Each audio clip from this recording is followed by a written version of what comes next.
Hello, everyone. Welcome to Live 1,000 Years. I'm your host and the author of the book, Brent Jordan. Today we're going to be reading from chapter 4 entitled Love, and the section is called Friends. It's found at page 206. So let's get started. Great friendships are priceless. Friends can lift our spirits, make us laugh until tears fill our eyes, and be there for us like a bridge over troubled waters. But friendships can also be tricky business.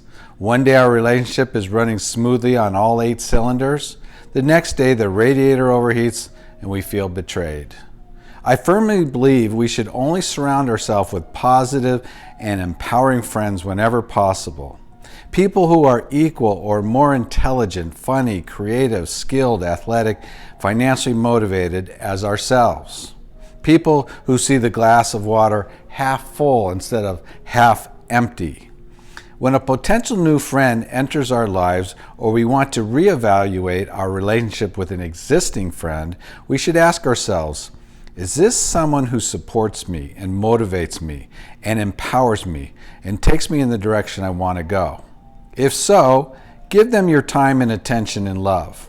If not, give them a polite goodbye and gentle ciao for now. With respect to old friendships that have gone sour, those we have shared incredible fun and rewarding times together for more than 1 or 2 decades, but who have recently changed for the worse, I have a special place in my heart. I adopt a special rule. I call it the 80-20 rule. Generally speaking, if such friends are at least 80% inspirational and no more than 20% detrimental, I continue to associate with them, although not as much as my empowering friends. When our friends watch our lives exceed, they sometimes want to voice unreasonable and unwarranted criticism of us. They voice such criticism because they spent their whole lives telling themselves, I won't, or I can't, and I don't want my friends living a better life than me.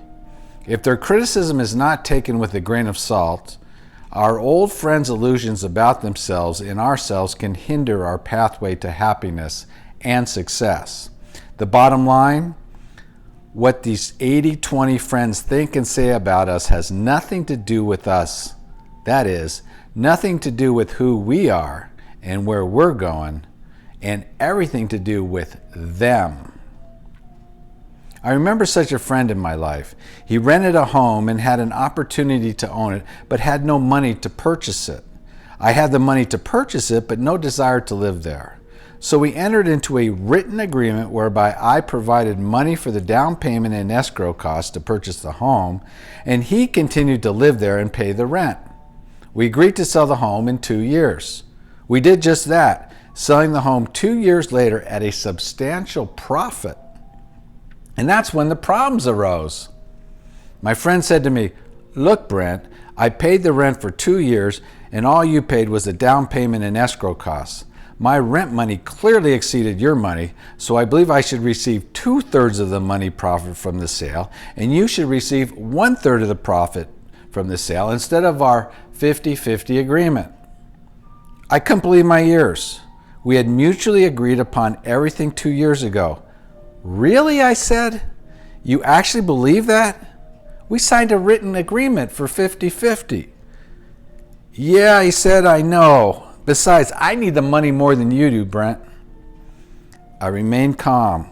What would have happened, I told him, if the housing market took a big dump during the past 2 years and we could only sell the house at a loss or break even? I paused for a moment. Then I said, I would have lost my entire down payment and escrow payments, and you would have walked away losing nothing. You would have simply walked away from the house and went about your life. Fortunately, the case scenario didn't happen to us, and fortunately, we both benefited from the sale. So let's just leave it at that, all right? But the market didn't take a dump, my friend argued, and I need the money. I did all the hard work in making this sale happen. I held my ground. I'm sorry, bro. We had a deal. We both agreed 50-50 in writing. Let's just leave it at that. My friend did not appreciate my unwillingness to not change the written terms of the agreement. But in the end, he accepted my explanation and we split the profits 50-50 as agreed.